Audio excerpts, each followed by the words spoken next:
ही चटणी मी 3 दिवसापूर्वी बनवली होती आणि ती संपली सुद्धा.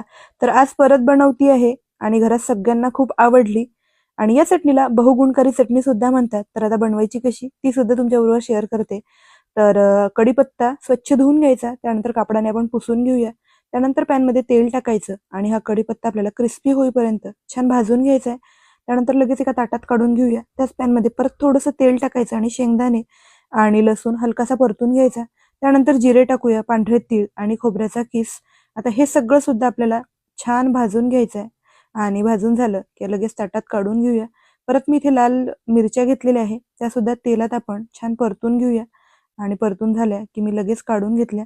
परत आता पॅनमध्ये आपण थोडंसं तेल टाकूया आणि चण्याची डाळ आणि उडदाची डाळ सुद्धा आपल्याला परतून घ्यायची आहे. आता हे सगळे आपल्याला छान ताटात थंड करून मिक्सरच्या भांड्यात टाकूया.